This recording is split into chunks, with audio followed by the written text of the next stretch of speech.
Eric, thank you for joining us. Pleasure to be here. Thank you, Eric. So Eric, let's go back right to the beginning. So you studied international political economy at Tulane University, and then you went on from there to study, to teach social studies at high school level. Why did you decide to become an educator? Well, all due credit goes to an organization called Teach for America, which you may be familiar with. There's affiliates in many countries around the world, part of the Teach for All network, and they recruit college graduates to go spend at least 2 years teaching in an under-resourced classroom. I was teaching in the Mississippi Delta, and this was the experience with which really kind of ingrained in me I believe what it will be a lifelong passion for education. I saw very clearly and practically how a positive education, a good education, can change the life prospects for anyone, and particularly for students who are growing up on the margins of society. And so this is seeing the effects of poverty and the promise of education up close and personal really kind of had a deep impact on me, and it's informed a lot of the things I've done in my career since, perhaps all the things I've done in my career since. Excellent. From this particular experience, what was the most valuable sort of lesson that you learned?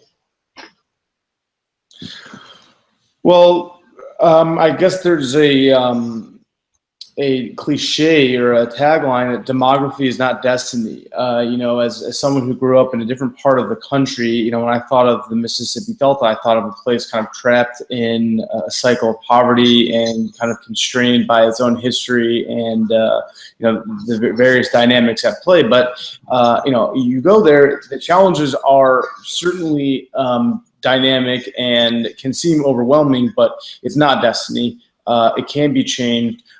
Really through the will of education innovators and social innovators more broadly, people who see the world the way it is, have a vision for a better world, and are energized to put ideas through creativity into action. I saw it a number of times in my time in Mississippi, and I've seen it countless times since then, and it's always an inspiring experience. Excellent. So based on the experience that you had whilst working as a teacher, do you think the current education system is up to date with the current times? And do you think that the education system is sometimes blamed for failing both teachers and students? Would you agree with that statement? There's a lot baked into that question. I mean, I think the first thing I'd say is if you look at it at scale, I think the education system is not preparing people for success in the modern age. I think many things go into this question. Our current education system was designed for a different time, and that's no one's fault in particular. It's just a series of circumstances that have arisen over time. To your question, is it failing both teachers and students? Yeah, I mean, I think teachers are asked to do an impossible job, and students aren't being prepared for the future. Now, what I would say on a positive note is that the future is here. It's just not evenly distributed. There are many education innovators who are preparing students for this fast approaching world. The challenge is they are reaching a very, very limited subset of the total population.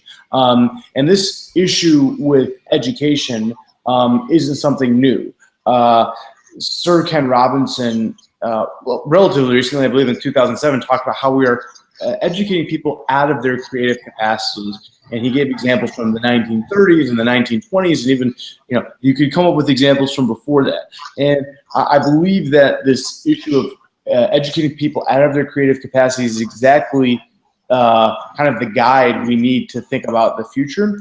And our problems become increasingly more complex as we look around the world and see, we're really where we are, but on at least two dimensions. One, how are our communities going to cope in this age of globalization and a networked age? And two, what does work look like in the age of intelligent machines? And education needs to be informed by the context of the current society and the society that's approaching quickly. And I think what you'll see is, if you go around the UK and the US and many, many other places, is that there are education innovators who are preparing people for this fast approaching world where intelligent machines are everywhere and globalization isn't slowing down. Excellent. So in 2013, you co-founded the edtech startup called Whetstone Education. What is this for people out there who don't know? Yeah, everybody needs a coach. You're in the UK, Andy Murray needs a coach. Michael Jordan had multiple coaches. The best athletes in the world, the best football squads, the best rugby squads have coaches. Teachers need coaches. And very often this is not something that they're prepared with or delivered, or things that people who could be in a coaching role, like principals or peers, think of themselves as coaches. And so what Whetstone Education does is it partners with schools and districts and teacher preparation programs to support personalized professional learning for teachers by making the relationship between themselves and the people who are giving them feedback about their performance more efficient, and using the data that comes of that relationship for the benefit of basically data-informed decision-making. From the perspective of the teacher, we can recommend and point them to resources that are relevant to their professional learning activities. And from the perspective of a principal or a school administrator, we can help them make better decisions about professional development for their community of teachers that they serve. So in terms of your vision for the next 3 to 5 years, what do you aim to achieve in that time period with your current project? Well, we would like to grow our user base by start working with more schools in the US, and love to work with schools in the UK if there are any teachers or district leaders who are watching this.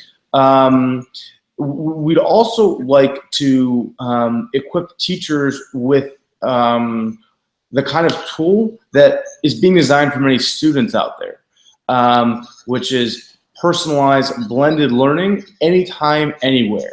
Right now we are operating within the constraints of the existing education system that we've talked about, but the internet enables lots of incredible things, and it allows us to detach ourselves in some ways from the schoolhouse and the 9 to 5 on Monday through Friday, more likely 7 to 7 for teachers. But want to be able to think of creative ways that teachers can learn anywhere they want, however they want, with whoever they want, going forward.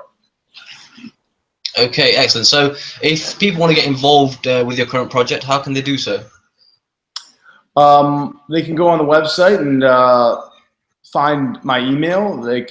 I'm pretty easy to find. If you just type in Eric Lavin or Whetstone into Google, that's the best way to find us. I would also just say, since we're talking about education and how people can get involved, the single one thing that I recommend people to do is mentor. If we have a silver bullet in the world, it's good relationships, and it's I think that mentoring is a kind of keystone relationship. And so anyone who is interested in getting involved in education and making the world a little bit of a better place, I would encourage you to find a local nonprofit and find a way to mentor.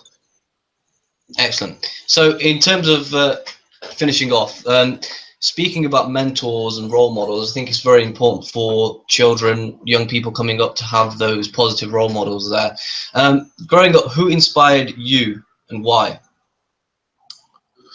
It's a great question. Well, certainly the names that jump to mind are my family members, my mother, my father, my grandmothers, my grandfathers, particularly the latter. They came to America with nothing and worked very hard. They instilled good values in us, and without them, I am nothing. And I particularly like the question or the observation that if you ask someone their life story, you'll get an interesting answer. If you ask someone their life story starting with their grandparents, you'll get a true story.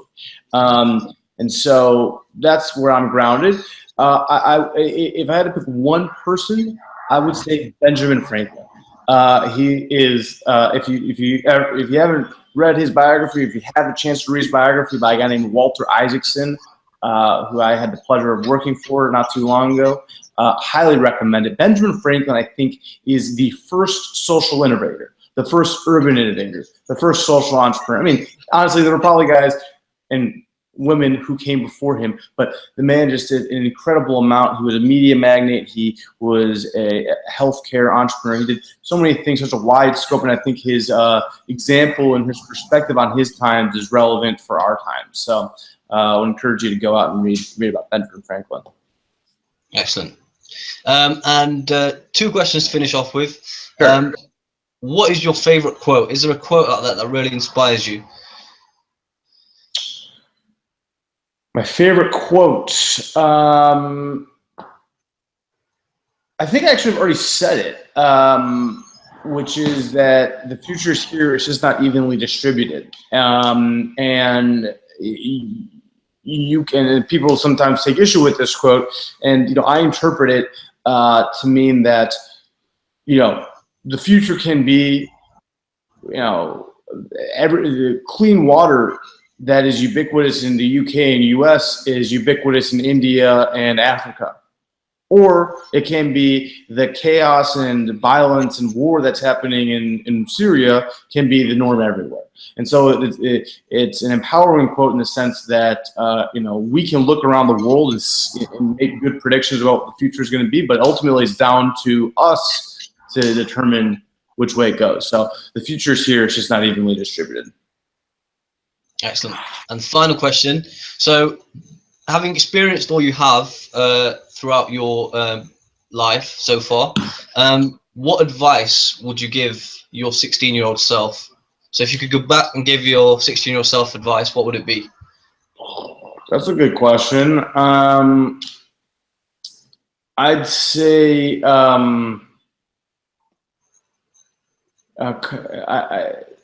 I don't have a whole lot of advice for myself. I would say, just you've got one life to live, and the sooner you can come to an understanding of what that actually means, the better.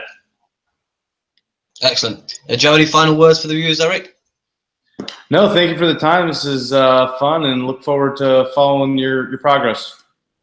Excellent. Thank you very much, Eric. Thank you for joining us.